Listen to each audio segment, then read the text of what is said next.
Well, hello everyone. Can you believe it? I'm back at it. I'm back at it here on my own YouTube channel.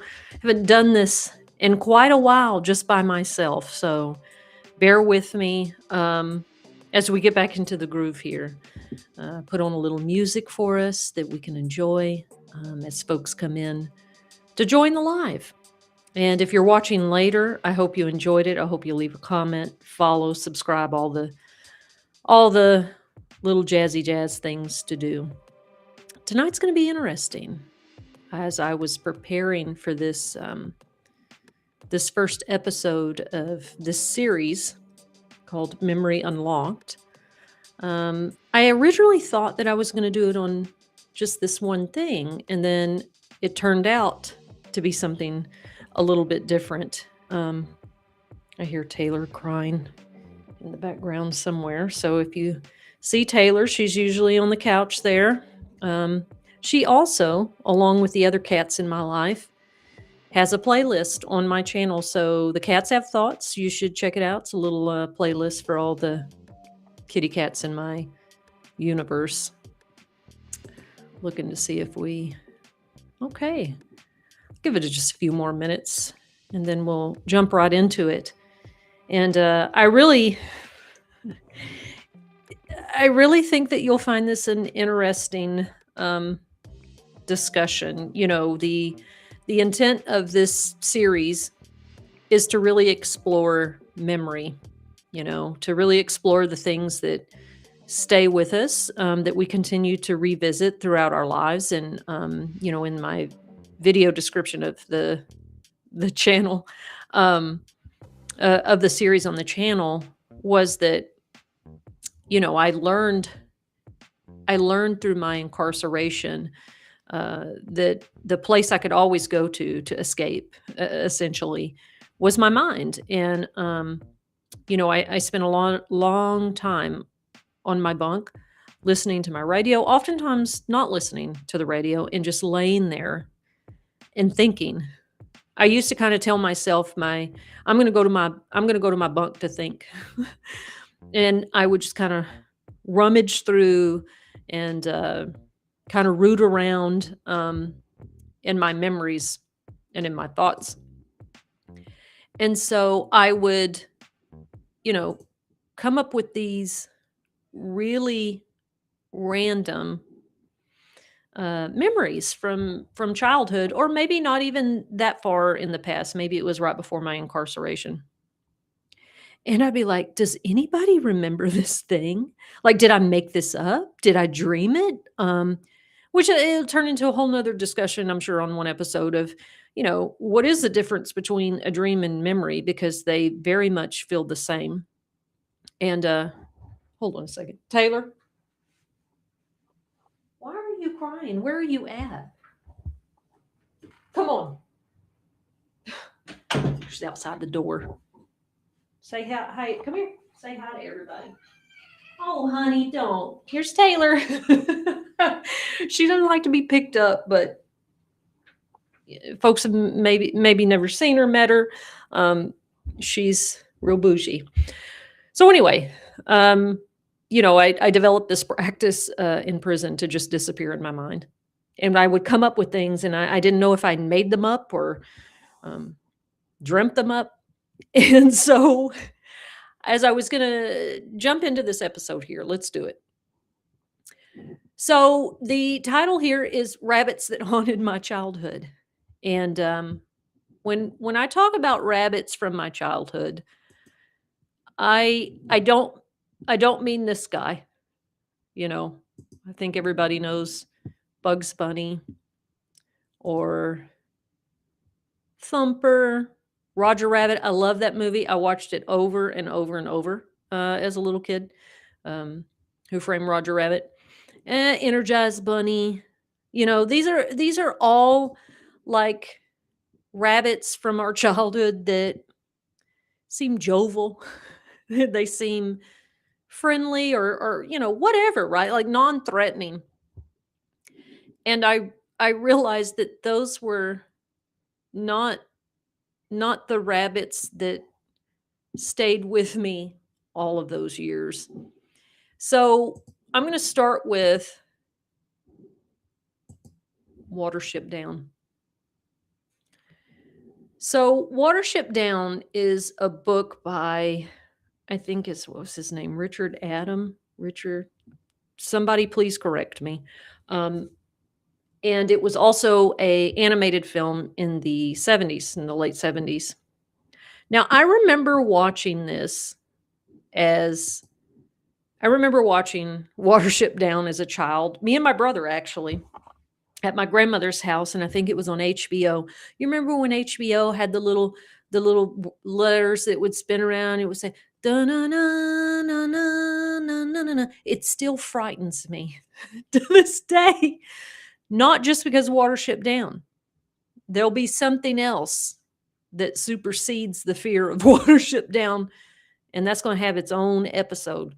Um, but we saw Watership Down at my grandmother's house, and all I remember is, it's something with the rabbits are on a journey, they're being forced out of their, what is it called, briar or barrow, or I'm not sure. I'm not like a zoologist or anything. I'm just saying the rabbits were forced out by some bully or some hunter. I remember they helped some rabbits get out of a cage, and I remember one of the little main characters saying, I had a dream that the field was covered in blood, and then, it's like red covers the field. And I was little. I mean, I must have been like 5 or 6 or something like that.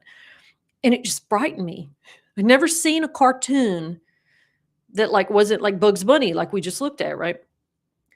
And it had these very adult themes around violence, and there was this mean dictator like bunny. I remember that. I can see he's like really ugly looking bunny.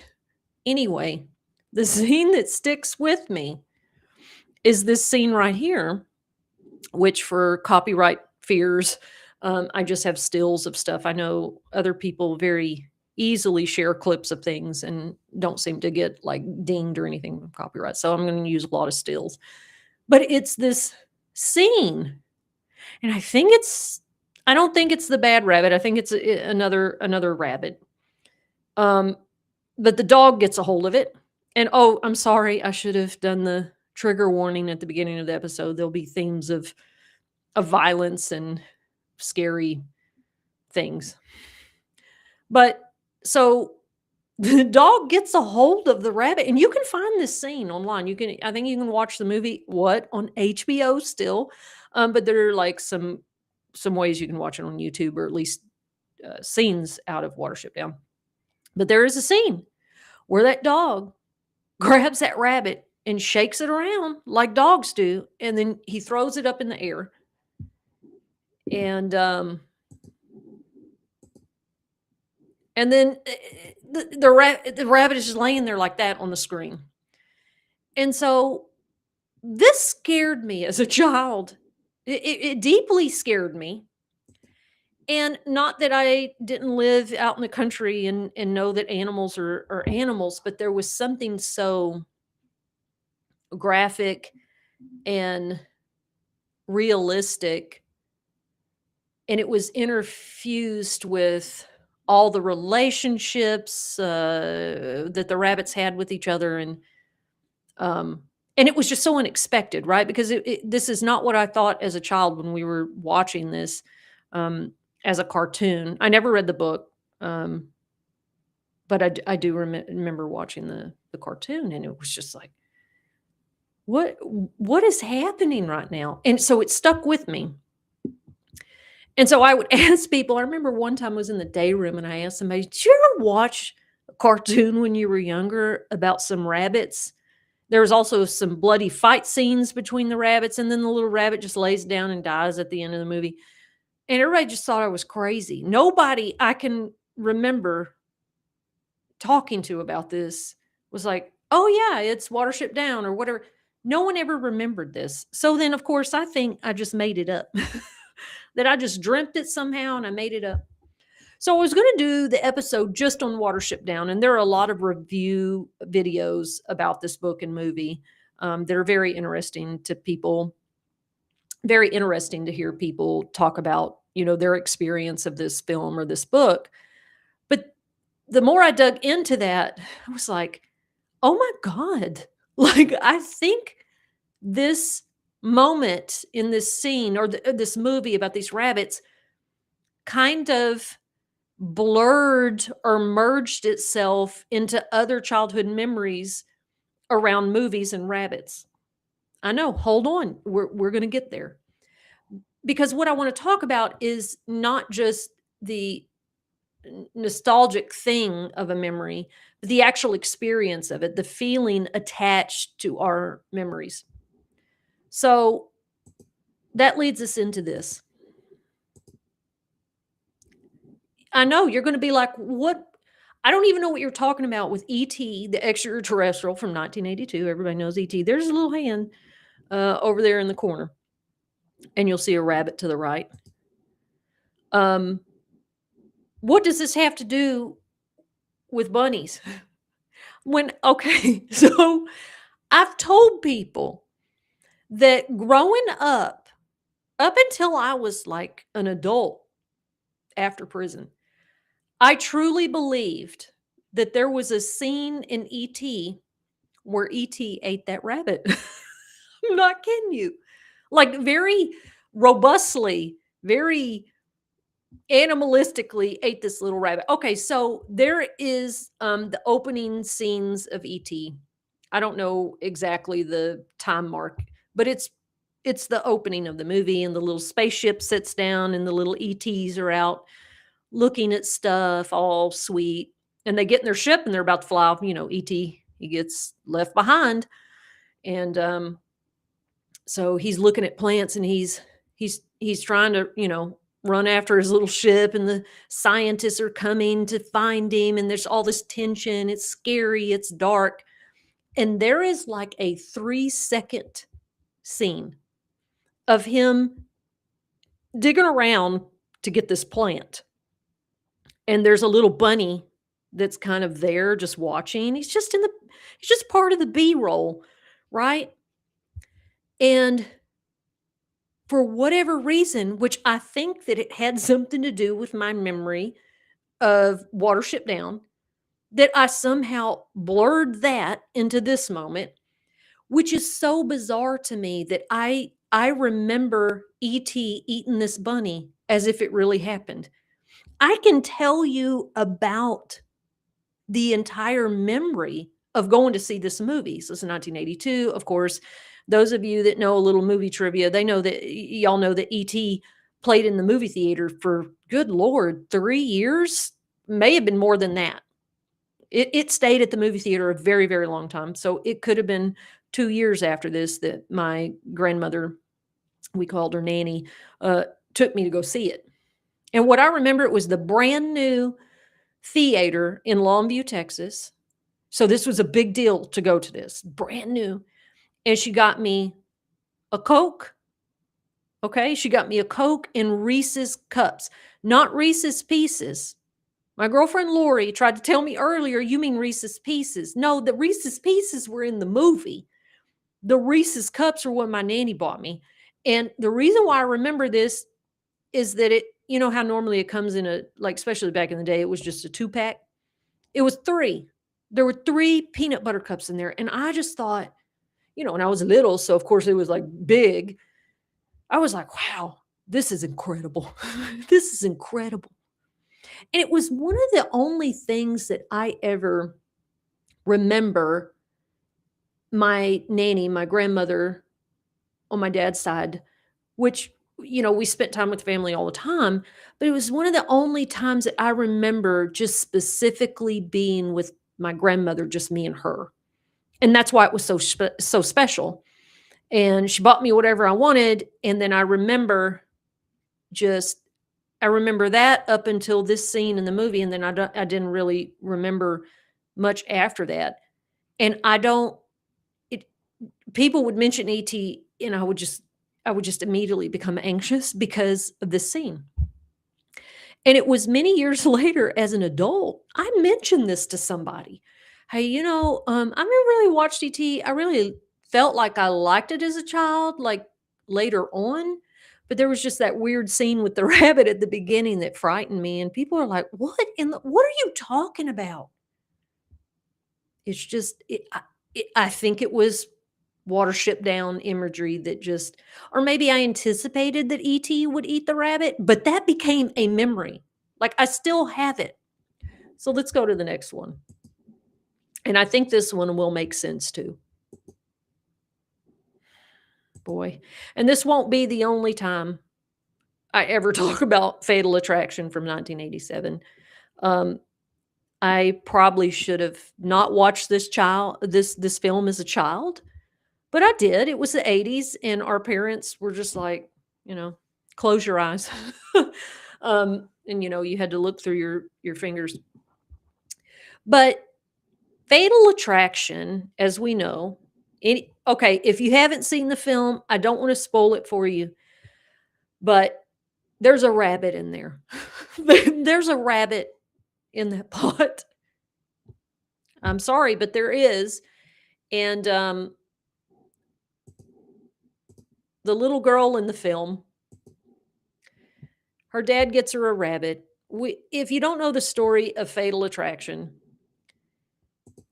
a guy's cheating on his wife, one night stand with a woman who has fragile mental health. And you'll get my take on that later on.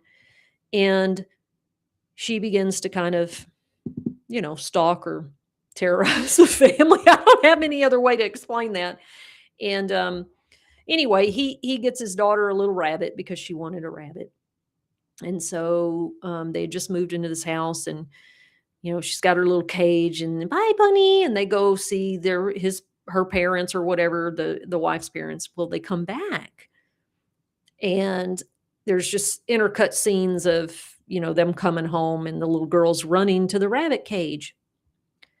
And at the same time, the wife is going into the kitchen and that pot is boiling. And then all of a sudden, the little girl screams, as you saw there, and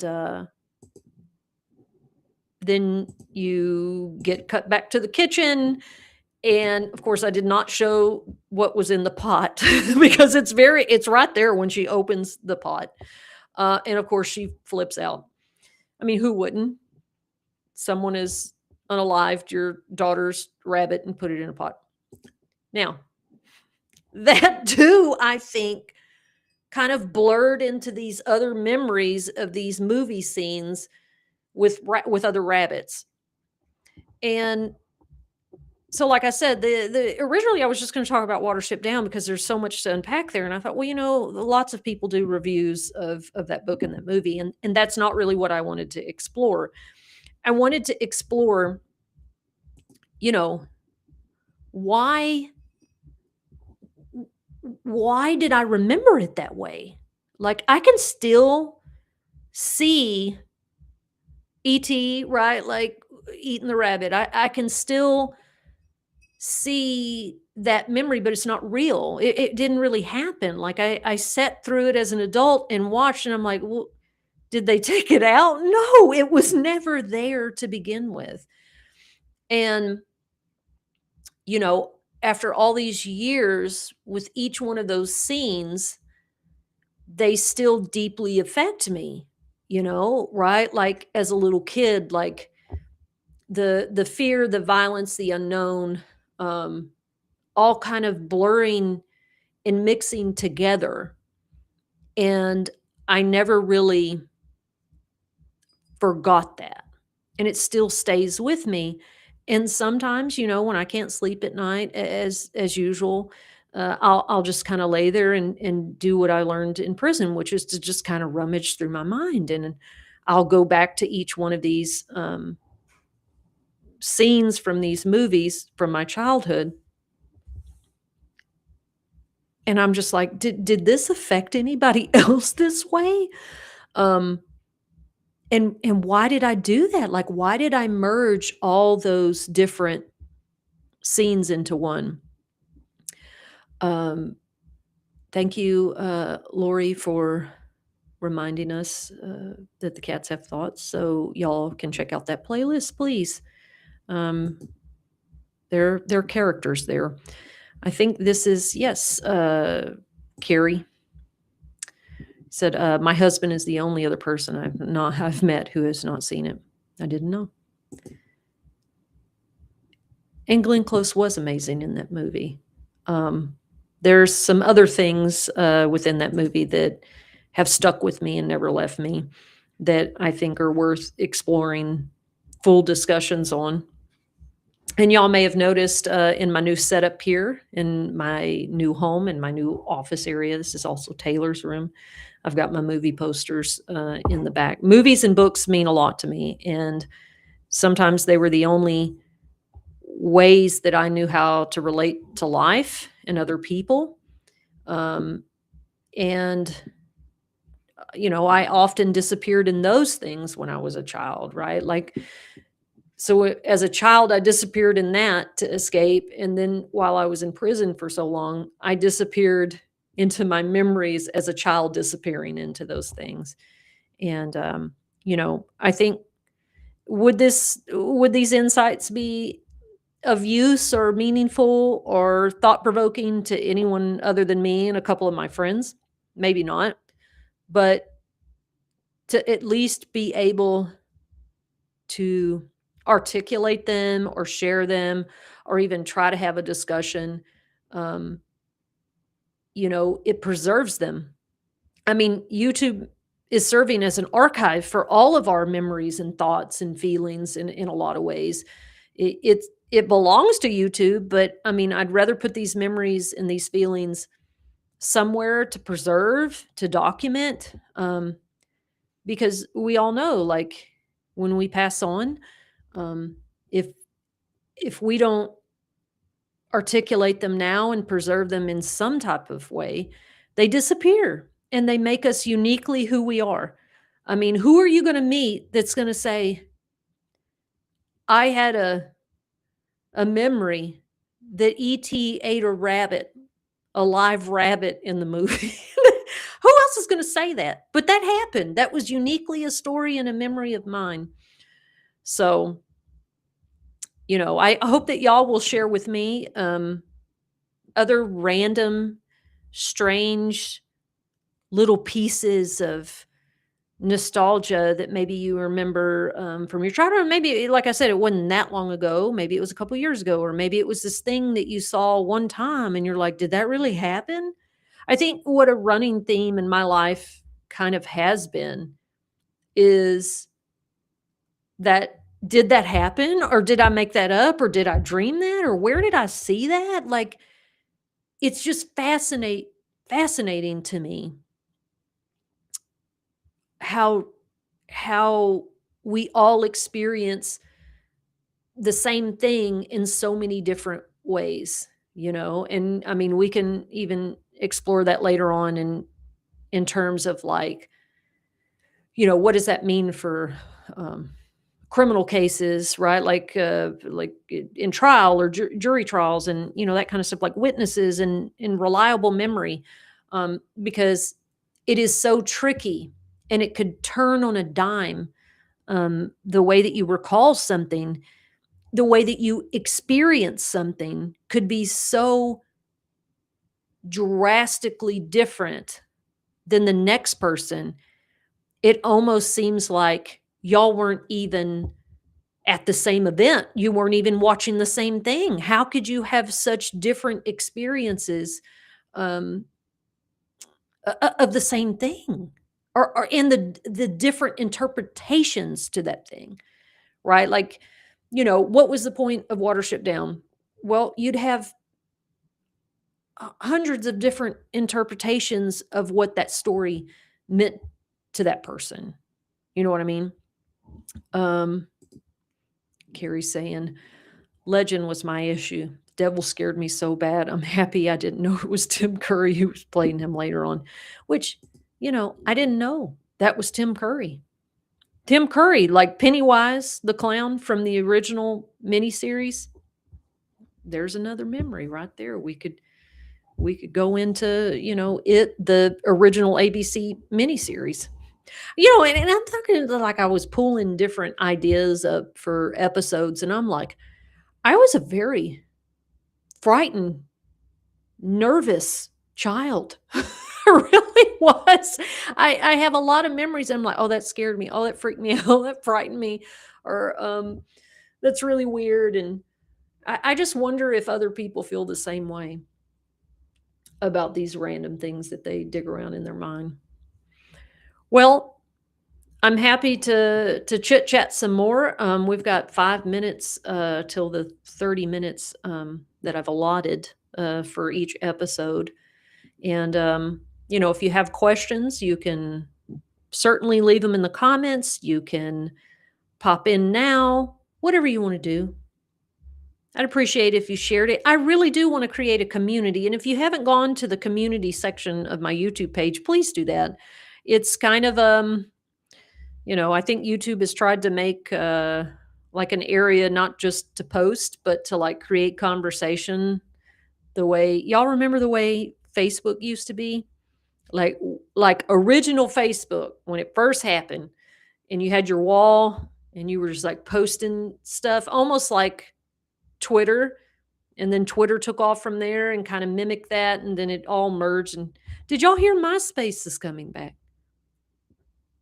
I'm really excited about this, although I don't have a lot of high hopes because they tried to reinvent the wheel with MySpace a couple of years ago, and it's still people were over it. But there's a bit of nostalgia for you if you loved MySpace. I wish that they would just bring it back the way it was. You remember you used to change your background. You used to have to like copy and paste all those codes and stuff to change your background. Um, and it was my first job. I worked at AIDS Foundation Houston, and in my little lunch hour, I would play on MySpace. I did. And my boss one time, she told my coworker, she said, "Golly, at least do what Jennifer does when I walk in and minimize the screen, minimize my space, at least when I walk in the door." Because she'd just be over there. Well, all right, I'll wrap it up. I'm a yapper and a rambler, and I don't want to get too far off of our message. But the rabbits that haunted my childhood, uh, definitely the blood-soaked rabbits of Watership Down, in Fatal Attraction, and the poor rando bunny in E.T. So I'll leave you with that disturbing thought, and you know, leave in the comments or message me some interesting memories that you have. And until next time, um, keep trying to keep trying, keep flying. You're the only one that I don't remember the words. Keep trying to remember and share it. All right. I'm out. Honey, I'm done. Hello?